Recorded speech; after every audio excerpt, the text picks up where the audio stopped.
Hoje eu tenho o prazer de receber um convidado especial, um profissional com sólida experiência de 16 anos na aviação, atuando em áreas como compras, contratos, importação e exportação de peças aeronáuticas. Nos últimos 3 anos, ele tem liderado as operações de uma das maiores empresas globais de logística, enfrentando desafios complexos em um mercado altamente dinâmico. Nós vamos explorar sua trajetória, as tendências do setor logístico e como as tecnologias estão moldando o futuro da cadeia global de suprimentos. Seja muito bem-vindo ao nosso podcast, David Ferraz, diretor de operações na DHL. Olá, André. Olá a todos que nos escutam aqui no podcast. É um prazer estar com vocês aqui.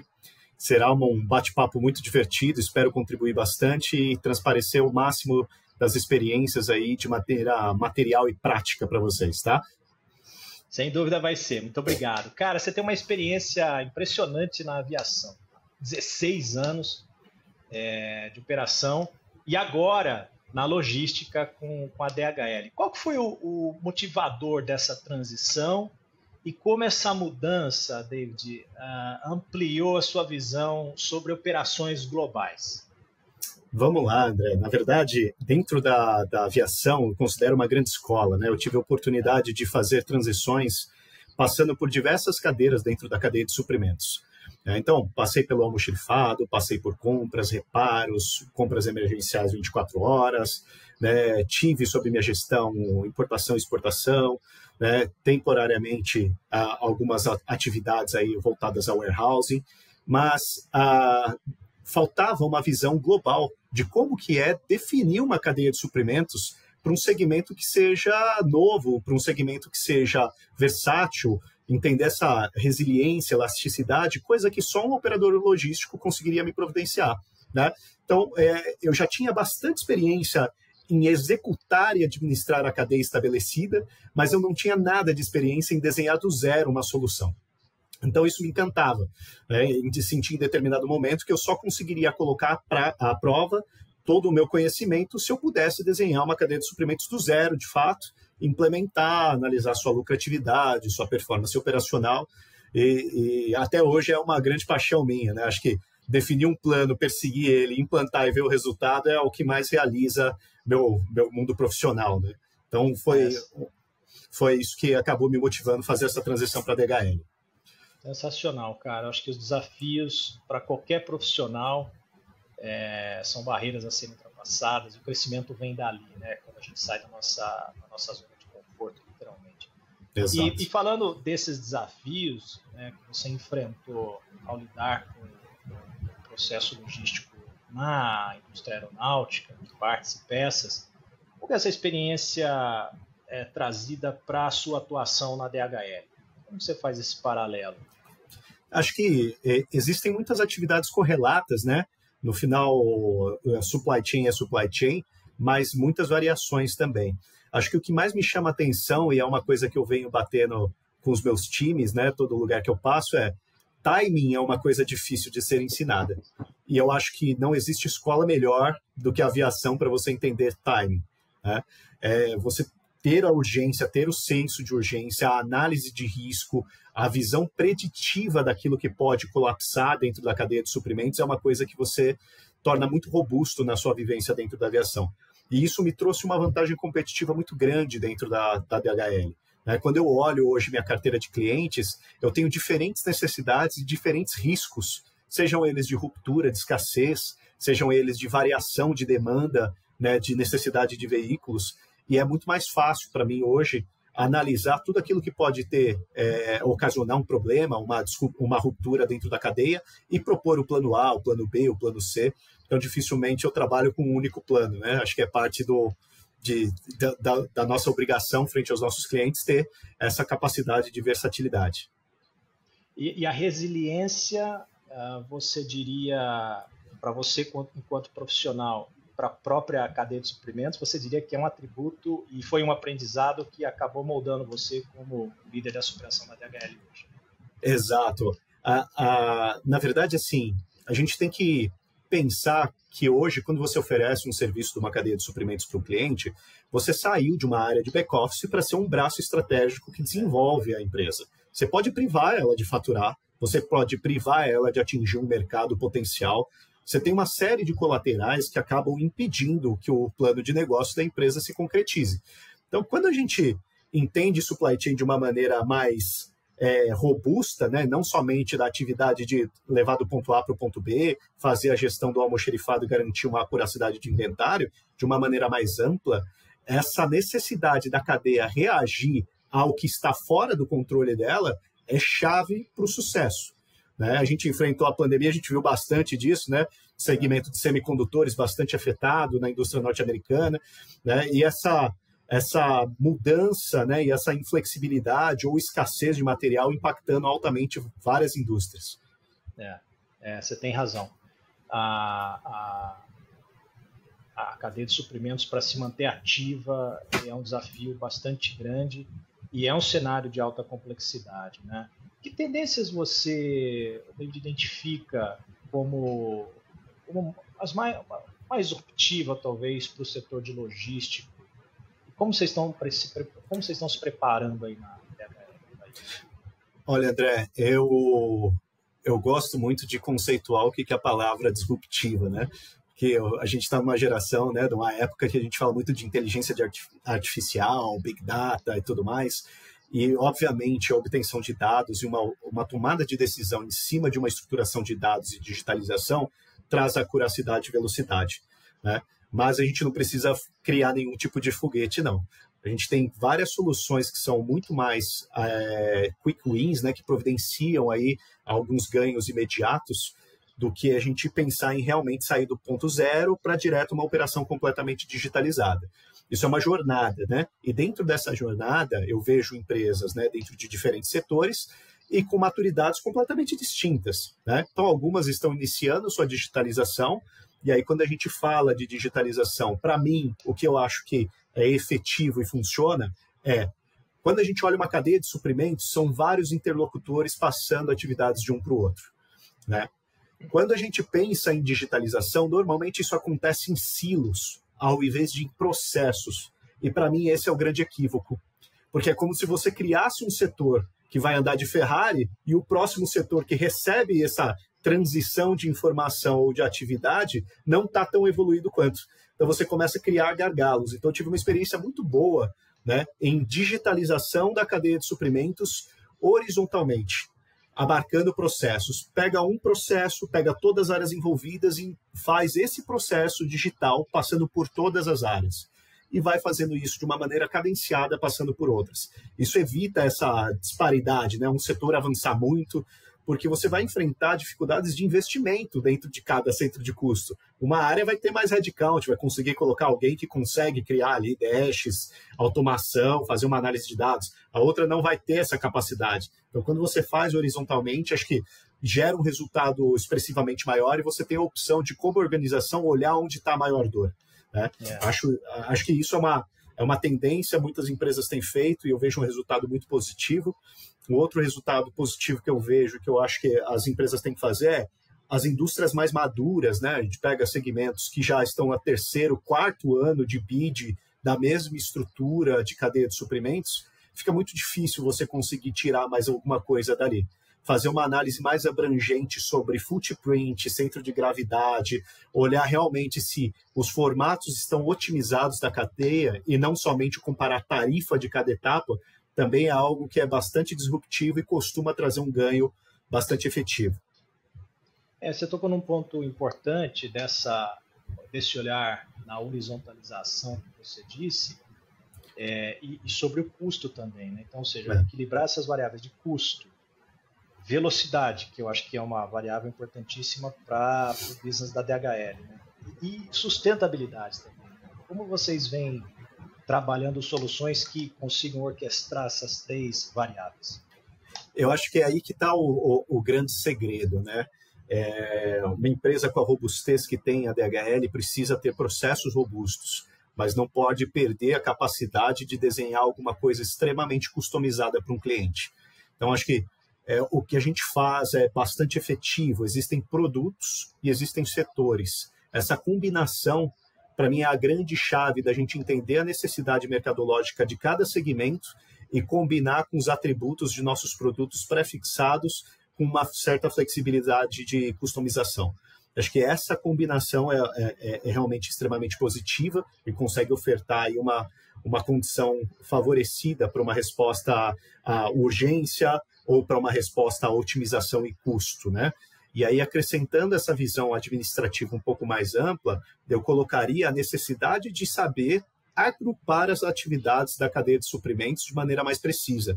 Não é um contrato para tudo, não é um contrato para todos os tipos de SLA. Isso dificilmente vai vestir muito bem, né? Acho que vale a pena conceituar. Aqui eu preciso de um frete spot rápido. Aqui eu preciso de uma otimização de uma estrutura já instalada de malha.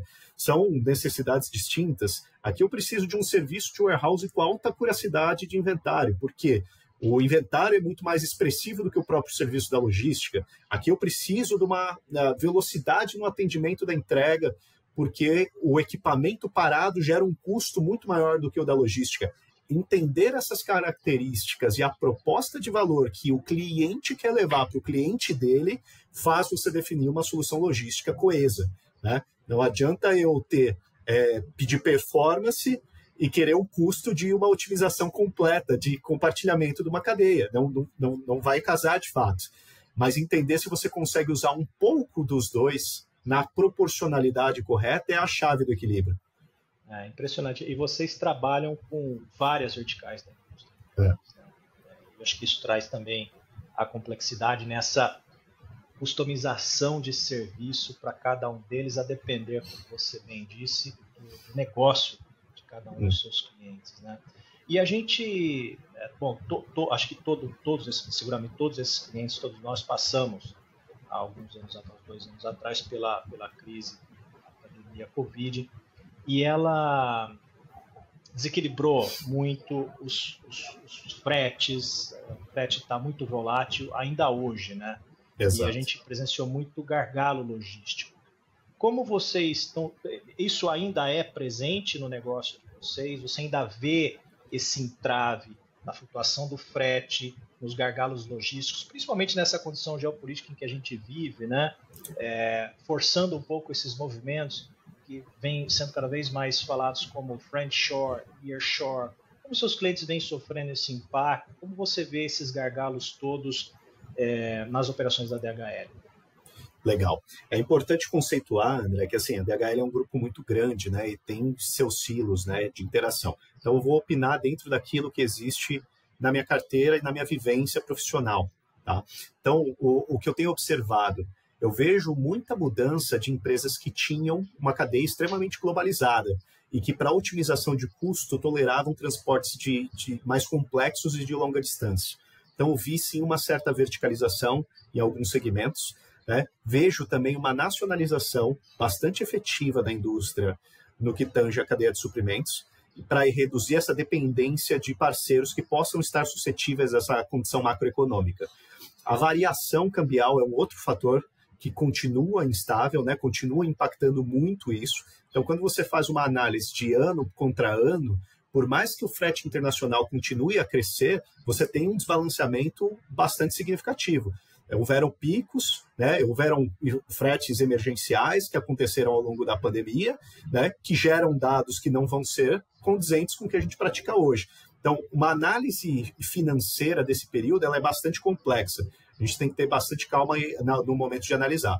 Não acho que a gente viva mais um gargalo tão grande quanto a gente viveu na pandemia. Existem rotas específicas, obviamente, que têm, sim, uma necessidade, né, uma escassez de volumetria ou de capacidade de absorção de volumetrias adicionais. A gente consegue olhar até no próprio Brasil, né? Existem rotas que, por benefício fiscal, acabam estando totalmente tomadas por carga, e aí é aquele negócio, né?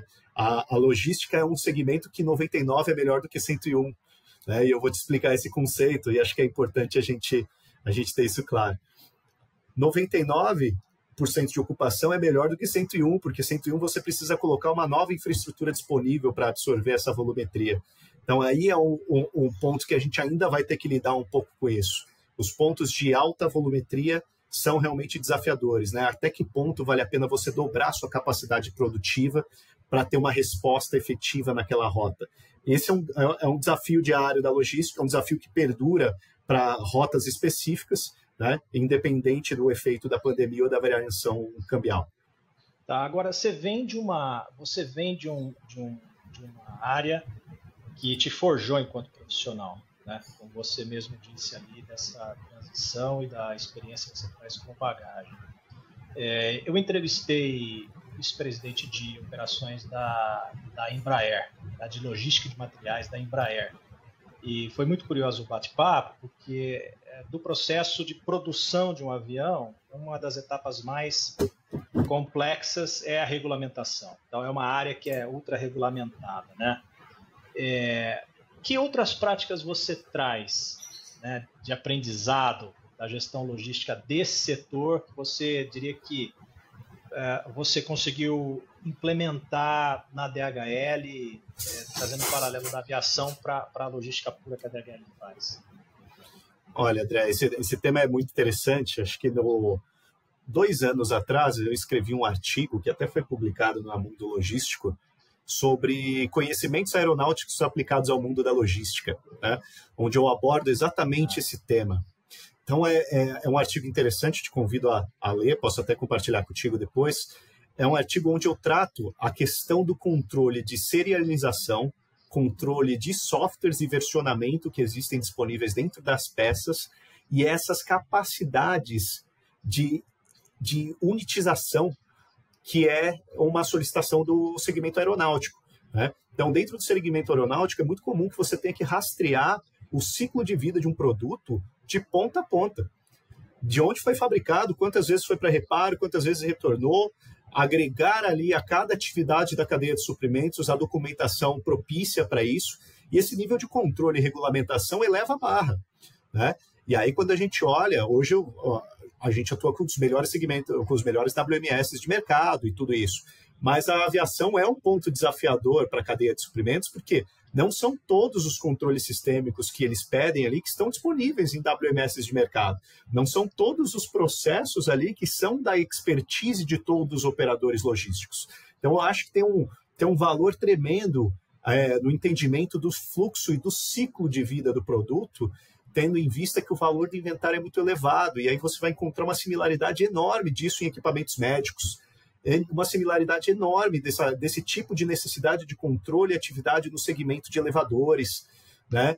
Então, acho que é aí que está a grande riqueza. Sair de uma escola que tem essa barra tão elevada do controle informacional e de fluxo e processo para um operador logístico te traz essa visão mais global, te traz uma forma de enxergar as ferramentas que já existem disponíveis numa empresa do porte da DHL para aplicar para essas realidades. Então, acho que aí é uma grande conexão interessante.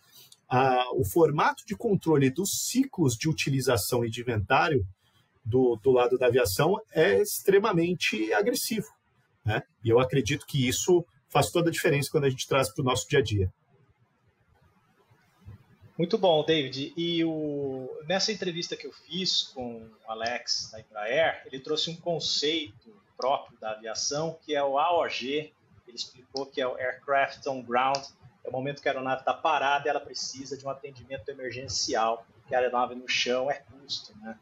Então, esse é um conceito que traz um senso de urgência para os times e principalmente para quem trabalha com a logística nesse segmento, como você trabalhou durante tanto tempo, né? E esse é um conceito que dá para imprimir em qualquer tipo de negócio, principalmente na DHL, que precisa trabalhar com essa dinâmica na operação de logística para os clientes, tá?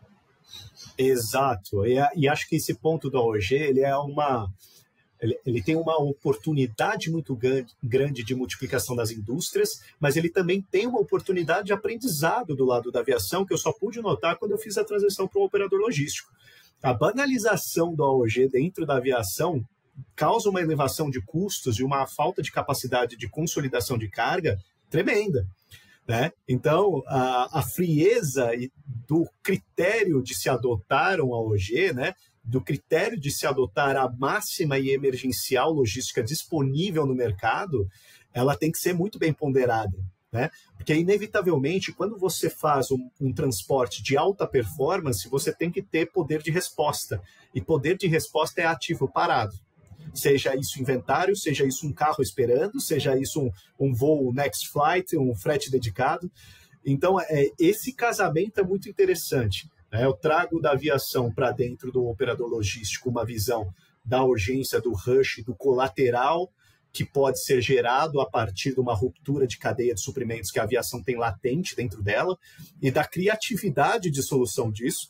Tive em tempos passados, em outras vidas, aí, até a oportunidade de fretar aeronaves para fazer envio de peças, usar o exército para levar partes aeronáuticas até um determinado aeroporto. Então, a aviação realmente esbanja essa criatividade de como resolver esse problema do custo colateral elevadíssimo que é uma aeronave parada. E do outro lado, a gente tem mercados mais maduros, né? Quebrando um pouco esse estigma de que tudo tem que ser feito na máxima velocidade e partindo para um conceito de consolidação e otimização de custo para aquilo que tem tolerância, né? Mas para isso acontecer, você precisa de uma barra de controle extremamente elevada para garantir que a performance ela tem uma dispersão mínima.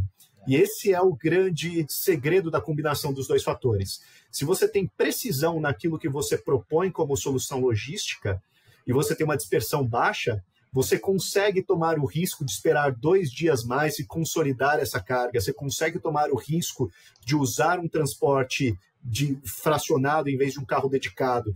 E acho que esse é o ponto de verificação que traz valor às duas indústrias, né? Às duas visões. O equilíbrio é prudente, né? E agora, além dessa visão, acho que também super acertada, né? Partilho dela, a tecnologia ela tem que permear as operações, né? A gente falou um pouquinho disso, mas como vocês têm tratado essas tecnologias mais emergentes, né? Inteligência artificial, internet das coisas, como você vê isso transformando as operações da logística DHL, Brasil?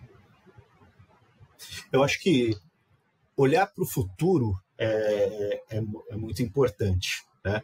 E eu vejo a DHL fazendo isso como maestria, né? Então, acho que até tomando o papel que é esperado de um operador logístico desse porte, ela vem trabalhando muito com tudo que tem de disponibilidade de tecnologia no mercado. Níveis de maturidade variam entre países, né? Variam entre soluções e setores, assim como todas as indústrias. Mas eu diria que a gente tem na veia ser um early adopter, né? Dessas novas tecnologias que vão surgindo no mercado. O que eu gosto de trazer sempre, né? Acho que robotização, à medida que o piso salarial sobe, é uma realidade mercadológica, né? Então, isso vai se tornando viável e você nota o acompanhamento do custo de fabricação das automações caindo e os pisos salariais em torno do mundo como um todo subindo, o que vai viabilizando, né, diferentes condições, né, de implementação da automação.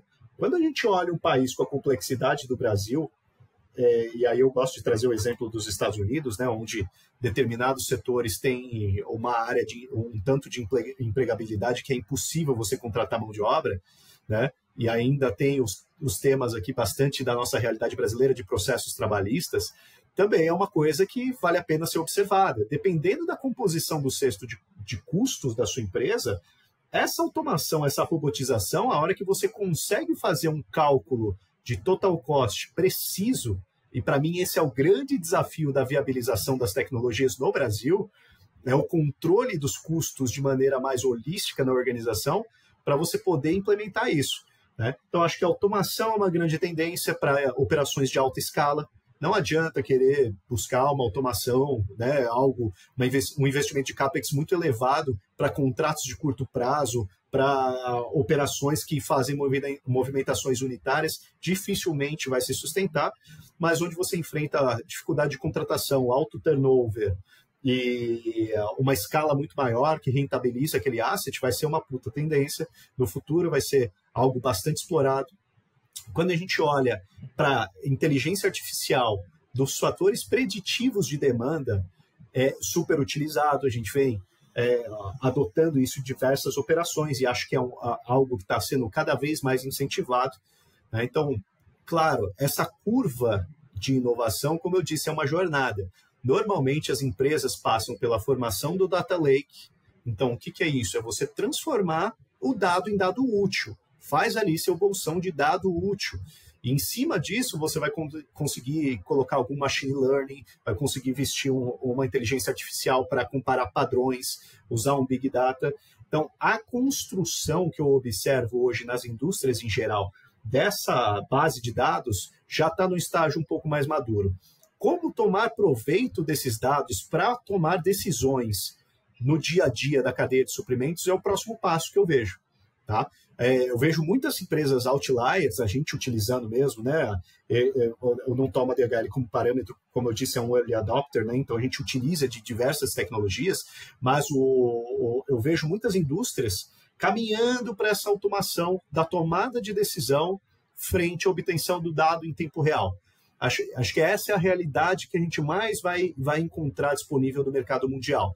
Aqueles que estão realmente tomando alto proveito disso, implementando em grande escala, ainda são uma minoria, que são aqueles que começaram uma jornada há um pouco mais de tempo, né? Mas é a tendência que as empresas vão fazendo essa migração para dentro de um processo mais automatizado, onde o homem fica a cargo da definição do processo e do padrão, e o computador fica a cargo da tomada de decisão em cima das regras pré-estabelecidas. Essa é a tendência natural. Os serviços administrativos serem muito mais sobre pensarem sobre o propósito daquele processo e o que se espera entregar para que seja formatado dentro de um processo de tomada de decisão automático. Eu sei que tem algumas companhias aéreas em torno do mundo que já utilizam, inclusive, a inteligência artificial para algumas tomadas de decisão sobre troca de equipamentos, né, dependendo da capacidade de passageiros, casar a logística da peça com o ponto de entrega. Né, tem softwares de manutenção preditiva que já estão casados com a logística de como que você envia isso para o local onde vai acontecer a manutenção. Então, eu acredito muito nessa caminhada, tornar o dado útil, pegar essa base de dados já mais madura e saneada e investir uma inteligência artificial para trazer tomada de decisão de velocidade e de alta performance para o dia a dia. Aí a gente vê uma aplicação prática desse tipo de tecnologia.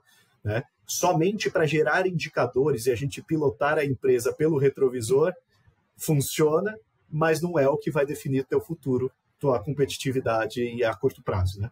Sensacional. Você trouxe, acho que, 2 pontos bastante importantes. Uma questão do custo da operação e custo do profissional, e aí a robotização, a automação ajuda a viabilizar e equilibrar um pouco dessa condição. Tem uma condição importante também, que hoje o ser humano, muitas vezes, seguramente você tem profissionais aí na DHL, fluentes em mais de um idioma, formados em mais de uma graduação, presos atrás de uma máquina, fazendo o que a máquina poderia fazer de melhor. Então, acho que essa digitalização também traz a condição de o ser humano poder ser cada vez mais humano, né, e corroborar com o negócio da companhia, colocando mais a sua cabeça à disposição da companhia, né, tomando as melhores decisões, enquanto a máquina opera o que ela e faz o que ela faz de melhor, né? E não tem competição, né? A máquina, ela, se bem programada e se bem setada, ela faz de forma ininterrupta, né? Cara, e a gente, dotado das nossas emoções, vamos fazer aquilo que a gente faz de melhor. Então, acho que a verdadeira transformação digital, de fato, acho que vem por aí. Exatamente, André. E assim, a gente compartilha da mesma visão, né? E eu uso um jargão desde o começo da minha carreira, que eu reforço em todo lugar que eu passo, que existem 2 réguas no mundo profissional. Né? Muita gente trabalha a carreira inteira elevando a barra técnica. A barra humana é o grande limitador hoje em dia. Então, você não consegue ser um melhor profissional do que você é como ser humano. Então, sua capacidade de solução de crises, de interlocução, de gerar valor por criar um ambiente onde todos consigam expor suas ideias, tudo isso vai ser valorizado à medida que a tecnicidade fica de lado. Quando a máquina assume essa capacidade de processamento, essa capacidade de cálculo, o que fica para nós é a generalidade, é a gestão, é a criatividade, é a inovação, é o contato interpessoal, que é o que origina grandes relações, grandes rupturas aí no processo de pensamento. Né? A gente tem uma oportunidade de revolucionar o mundo quando a gente tem mais tempo para pensar, né? Digamos assim. Eu brinco um pouco até que a gente está voltando ao período estoico, né? Lá na Grécia Antiga. A gente vai conseguir ter colaboradores que estão sentados observando o processo e vendo aquilo que não é óbvio por quem opera. E o tal do ócio criativo, ele realmente vai fazer sentido a partir daí. Exato, exatamente. Muito bom, cara. Muito bom. A gente tangenciou ali um tema de sustentabilidade, mas eu queria trazer ele para a mesa, um tema tão falado. Sabe que no Brasil, 95% das 100 maiores empresas publicam, né, os relatórios, eles tratam o tema ESG, mas na prática, só 10% destas, de fato, integram a rotinas e práticas sólidas dos aspectos ESG. Como é que isso está na DHL, cara? O que vocês têm feito para implementar políticas de redução de pegada de carbono? Como é que vocês tratam desse tema? Legal. Esse é um tema muito presente na nossa agenda, né? Sempre respeitando os temas de confidencialidade, eu vou abrir aquilo que as pessoas conseguem encontrar na mídia, claro, né? Que acho que é bastante interessante também. Mas é uma jornada que nossa empresa, o grupo, né, tomou a decisão de começar lá em 2006. Então ninguém falava disso. A gente já enxergava um valor muito grande nas mudanças de regras de conselho para valorização de ações, para valorização da parte de governança de fato e o grande atributo financeiro que isso traria no futuro. Então, acho que quando a gente fala de ESG, acho que é importante a gente conceituar duas coisas, né? Existe uma romantização em torno do tema, achando que as empresas fazem apenas porque é bom para o meio ambiente. Existe uma vantagem competitiva claríssima no valuation das empresas que realmente investem nisso, né? Então, além de ser um compromisso social para a DHL, é do nosso interesse por meios administrativos de que a gente execute um trabalho primordial de implementação da redução de pegada de carbono. Então, a gente tem um compromisso de até 2050 reduzir a zero essa pegada de carbono, isso vocês vão encontrar em qualquer artigo da mídia, né? E o grupo vem trabalhando para isso. A gente tem a honra de dizer que temos uma frota, fomos os pioneiros a começar com frotas elétricas e que nossos estudos realmente mostram que existe uma redução bastante significativa. Hoje a diferença de custo não é tão representativa, então se você consegue vestir essa tecnologia numa cadeia de suprimentos pouco otimizada, de circuito fechado, muito provavelmente você vai ter sucesso na implementação do veículo elétrico ali. Acho que a ESG vai muito além de veículos elétricos, a gente tem discutido bastante isso. Então, formatos e certificações de armazéns para serem 100% sustentáveis, destinação dos refugos que a operação logística acaba gerando, os sites serem abastecidos por energia solar. A gente tem uma série de certificações que também fica disponível na mídia, né? E que vocês podem consultar. Uma delas é a LEEDS, que traz esse patamar, né, de sustentabilidade e de seriedade. O mercado viu bastante coisa de greenwash no passado, muita gente tentando inflar valor de mercado com pseudo-ações de logística verde ou de redução de pegada de carbono em plantas fabris. Eu acho que hoje, pelo processo de governança que é estabelecido para empresas do porte como a nossa, é praticamente nula a possibilidade de você criar um discurso meramente comercial sobre o ESG. Ou ele vai ser um compromisso da companhia de fato, né, para empresas que trabalham no mais alto nível de compliance, que é o nosso caso, ou ele não vai estar nessa pauta e tudo bem, né? A empresa vai arcar ali com as consequências mercadológicas de não ingressar nesse novo mundo que a gente está construindo. Mas a gente decidiu tomar o papel de protagonista, né, e realmente liderar na frente da logística o pioneirismo nos veículos elétricos, sendo a maior frota no Brasil, aí mais de 80 veículos disponíveis para os nossos clientes, lançamentos inovadores, veículos blindados, veículos refrigerados, uma série de tipo de alternativas para que a gente possa viabilizar isso, né? Circuitos em implantes, quando fica dentro da planta do cliente ali, fazendo o bate-volta do ponto A para o ponto B, também super efetivo esse tipo de ação. E aí, ações de logística circular em âmbito global. Então, a gente também providencia soluções logísticas para que as empresas possam dar um segundo ciclo de vida aos produtos, né, com centros de reparo, serviços de valores agregados, testes lá na ponta, triagem daquilo que vai para o descarte apropriado e do que não vai, né? Então, existe uma série de serviços de inteligência que não necessariamente tocam a carga, que a gente também consegue aportar valor, né? Então, é o que muitas vezes as pessoas veem de valor num 4PL. Ele não precisa necessariamente executar minha logística, mas ele pode orquestrar tudo isso e trazer reportes, visibilidade, né? Trazer um cálculo preciso com uma ferramenta adequada de redução da pegada de carbono. Excelente, cara. O David, para essa operação complexa da DHL, considerando todos esses aspectos que se citou, eu acho que a manutenção de bons parceiros globais é fundamental, né? Quais são os critérios para vocês manterem essas parcerias? Fazendo um paralelo também com a aviação, dada a entrevista que a gente teve recentemente com o Alex, considerando a tua história na aviação, esse paralelo acho que é legal, porque ele disse que o grande sucesso da Embraer é manter um bom e alto nível de parceiros globais, porque o tal do AOG, do incidente, acontece não de segunda a sexta, das 8 às 6, mas vai acontecer no domingo de madrugada, no ano novo. E numa região super difícil de acessar, né? Então ele ter parceiro. Como é que é esse paralelo para as parcerias de uma empresa de logística tão complexa quanto a Eu te diria que o processo de homologação, seguir os mais altos padrões, é uma coisa inevitável, né? A gente tem que ter uma análise consciente das parcerias que são formadas. Então, análise da dependência, não são todos os parceiros que, por mais que sejam os mais econômicos, vão fazer sentido fazer parte da tua cadeia de suprimentos. Porque ou ele vai gerar uma dependência muito grande, ou ele não vai ter o punch de investimento para acompanhar o seu crescimento. Então, eu convido a todos pensarem nessa aliança, né, para a formação da sua cadeia de fornecedores como um todo, não estou nem falando só de supply chain, de empresas que tenham realmente o que a gente chama de business fit. Estão indo para o lugar que você quer ir, né? Vão fazer os investimentos que você quer fazer.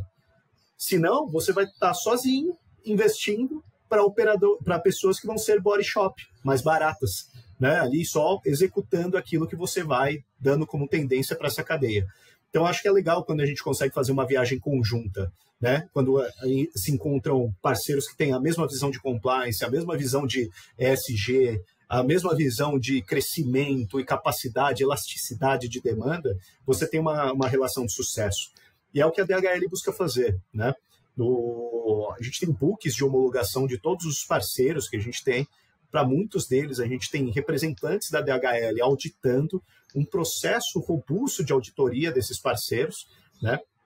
Sejam eles os parceiros logísticos ou sejam fornecedores de serviços para manter nossa operação rodando.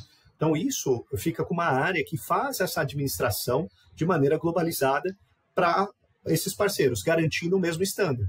Então, existem variações de maturidade de relação entre países e análise de risco que vão definir ali qual que é o nível de dependência financeira que a gente pode ter de um parceiro, que vão variar globalmente, mas, em geral, as práticas são mundialmente aplicadas, né? E eu acho que isso é muito nobre, porque quando você tem um processo de validação robusto, o cliente que te contrata sabe que ali por trás não vai ter nada que desabone a própria imagem dele, né? Então, eu sempre digo isso, as grandes marcas muitas vezes não contratam apenas o serviço, eles contratam uma responsabilidade do produto dele não gerar dano de imagem a ele mesmo, né? Quantas vezes a gente já viu descaminho de carga, ou problemas de ações trabalhistas que acabam respingando ali na visão do cliente. Então, ter esse respaldo mais robusto é extremamente importante para que você tenha tempo de crescer naquilo que sua empresa se propôs a fazer e garantir que o parceiro do outro lado cuide de toda a complexidade que é nativa do negócio dele. Quando você escolhe um parceiro que não tem essa capacidade, você inevitavelmente vai ter que administrar complexidades que são da natureza dele dentro da sua empresa. Sensacional. E para operar um negócio dessa grandeza, a companhia ela tem que ter líderes bem orientados como você é, né? E você, enquanto líder, também tem o papel de inspirar a sua equipe a manter esse mesmo padrão de atendimento, de trabalho, o propósito da DHL, tem que ser mantido aceso, a visão da DHL. Como você acha que um líder deveria motivar a sua equipe? O que você faz aí na DHL para a sua cabeça? Olha, André, eu digo que sempre isso, né, independente da DHL ou não, eu como profissional, eu sempre prego pela máxima que a gente acabou de falar, né? Você tem uma limitação, que é sua capacidade humana. Você nunca vai ser um profissional melhor do que você é como ser humano. Então, trabalhar nessa frente de elevar suas capacidades humanas, acho que é a chave do sucesso. E dentre essas capacidades, a gente tem que ter a capacidade da multiplicação do conhecimento e da inspiração pela ação. Isso é inevitável, né? É como se a gente criasse, imagina uma estrutura gigante, né? Hoje, na somatória das nossas operações, são quase 20 mil colaboradores no Brasil inteiro, né? Isso é um número bastante expressivo. Como que você garante que a pessoa que está lá na ponta consegue ter plena ciência do que ela tem que executar, né? E do impacto que aquilo tem no todo? Essa transmissão do propósito e esse diálogo diário sobre o que é esperado